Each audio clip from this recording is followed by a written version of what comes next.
Baik, Assalamualaikum warahmatullahi wabarakatuh. Perkenalkan, kami dari kelompok 9 yang beranggotakan Zidi, saya sendiri, Dimas Aditya, dan rekan saya. Saya Devin Marfakusuma.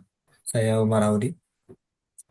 Di sini kami dari kelompok 9 dari Matko Sistem Telekomunikasi kelas YL46Q3 ingin menyampaikan tugas besar kami yang berjudul penerapan teknologi multiple akses pada jaringan Wi-Fi untuk mendukung konektivitas rumah tangga. Oke, sebelum kita masuk ke penjelasan, kita harus mengerti dulu apa itu teknologi wireless. Oke, teknologi wireless sendiri merupakan salah satu dari jenis teknologi perkabelan, di mana teknologi perkabelan sendiri terdiri dari dua jenis besarnya, yaitu ada pertama wire dan juga wireless. Wire itu yaitu dia menggunakan perantara seperti kabel yang berjenis baik itu koaksial maupun kabelan dan segala macam, yang dimana menghubungkan antara pengirim dan penerima. Kalau untuk teknologi wireless sendiri, itu adalah teknologi yang memungkinkan perangkat untuk saling terhubung tanpa menggunakan kabel. Teknologi ini juga dikenal dengan istilah teknologi nirkabel, yang mungkin seperti biasa sudah kita temukan di sehari-hari itu seperti Wi-Fi, Bluetooth, smartphone, bagaimana smartphone telepon dari WhatsApp, Telegram, dan lain sebagainya. Oke, selanjutnya kita harus memahami bagaimana perkembangan dari teknologi wireless sendiri. Pertama itu, pada masa awal penemuannya itu sekitar tahun 1800 sampai 1980-an, yang dimana teknologi wireless bermula dari teori gelombang elektromagnetik Maxwell pada tahun 1864 dan radio oleh Marconi 1895. Awalnya digunakan untuk komunikasi militer dan pelayaran, yaitu selama Perang Dunia Pertama dan Kedua. Lalu dia berkembang menjadi walkie-talkie di 1940-an dan telepon kabel rumah pada 1970-an seperti Telkom. Oke, pada revolusi kedua itu revolusi mobile, yang dimana itu terjadi sekitaran pada tahun 1990 sampai 2010-an, ya dimana era ini ditandai oleh jaringan seluler dari 1G analog hingga 2G digital yang mendukung SMS, 3G membawa akses internet, dan 4G memungkinkan streaming serta aplikasi real time. Smartphone seperti iPhone yang diluncurkan pada tahun 2007 itu mengubah cara berkomunikasi dan bekerja. Bagaimana ia dapat melakukan komunikasi wireless yang dimana peralihan dari telepon kabel menjadi smartphone. Yaitu selanjutnya teknologi terbaru yang dimana pada tahun 2020-an sampai sekarang, yang dimana itu telah hadir 5G, yang dimana ia menghadirkan kecepatan tinggi, memiliki latensi rendah, dan mendukung IoT platform serta kendaraan otonom seperti Tesla dan juga autonomous car lainnya. Penelitian selanjutnya itu ada 6G yang berfokus pada komunikasi holografis. Terus teknologi seperti Wi-Fi 6 or 7 dan satelit melengkapi inovasi yang akan diintegrasikan dengan AI dan juga AR untuk masa depan konektivitas yang berkelanjutan.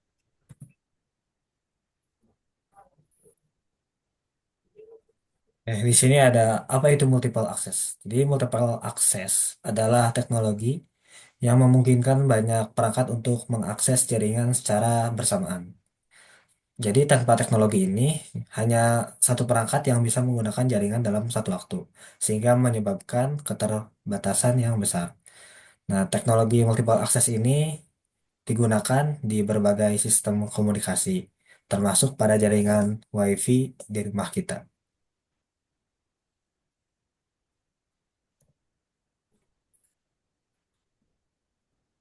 Nah, di sini ada jenis-jenis multiple access pada WiFi. Jadi yang pertama itu ada frekuensi division multiple access atau bisa disebut FDMA. Jenis multiple access ini itu membagi frekuensi menjadi beberapa kanal untuk digunakan oleh perangkat yang berbeda. Jadi contohnya itu seperti pada radio FM yang memiliki frekuensi berbeda untuk setiap stasiun siaran. Terus yang kedua ada time division multiple access atau bisa disebut TDMA. Nah, ini merupakan jenis multiple access yang membagi waktu menjadi slot-slot tertentu untuk setiap perangkat yang terhubung. Hal ini mirip seperti sistem lampu lalu lintas yang mengatur giliran kendaraan untuk melintas. Terus yang ketiga di sini ada Carrier Sense Multiple Access with Collision Avoidance (CSMA) atau CA. Ini merupakan metode multiple access yang digunakan dalam Wi-Fi untuk mengatur penggunaan saluran komunikasi bersama, mencegah tabrakan data. Jadi sebelum mengirimkan data, perangkat mendengarkan saluran untuk memastikan tidak ada perangkat lain yang sedang mengirim.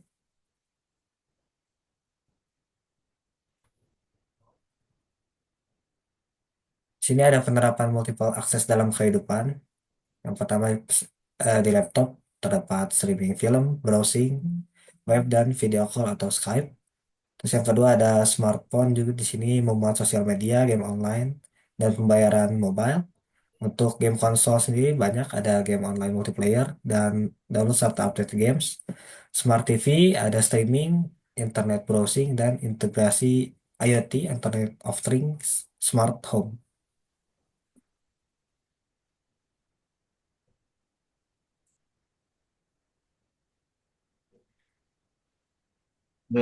Selanjutnya ada benefit multiple access pada konektivitas harian. Yang pertama, penggunaan bersama jaringan.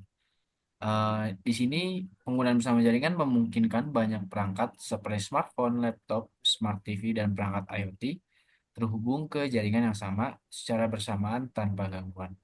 Yang kedua, adanya konektivitas yang sangat stabil.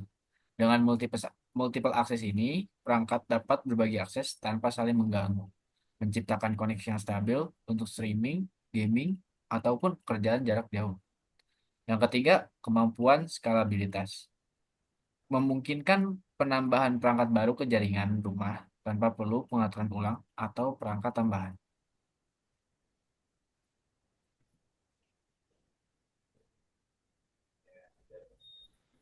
Selanjutnya di sini ada tantangan dan solusi.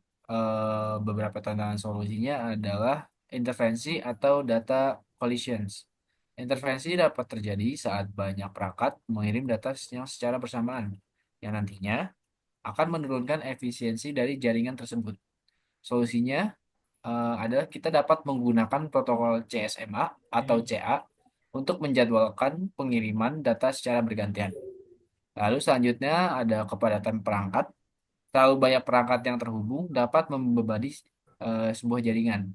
Solusinya yaitu menambahkan router dengan teknologi Wi-Fi 6 atau 6E yang mendukung MU, MIMO, dan OFDMA menjadi solusi untuk menangani kepadatan. Lalu yang ketiga, adanya gangguan sinyal. Intervensi dari Wi-Fi lain atau perangkat lain menurunkan kualitas sinyal. Solusinya, kita dapat menggunakan frekuensi 5 GHz atau 6 GHz, mengatur kanal secara manual, dan memposisikan router secara strategis.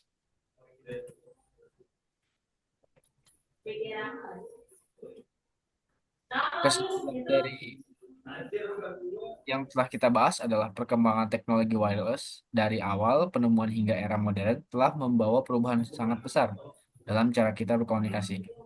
Multiple access, CSMA, atau CA, memungkinkan berbagi jaringan secara efisien. Meskipun kita menghadapi tantangan seperti tabrakan data, kepadatan perangkat, dan gangguan sinyal. Dengan solusi seperti protokol modern, router canggih berbasis Wi-Fi, dan optimalisasi kanal, konektivitas rumah menjadi lebih stabil dan efisien. Teknologi wireless terus berkembang untuk mendukung kebutuhan konektivitas masa depan, memberikan peluang untuk inovasi yang lebih besar di berbagai aspek kehidupan.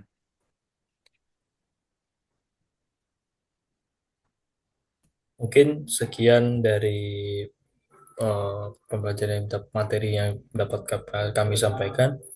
Mungkin kurang lebihnya mohon maaf.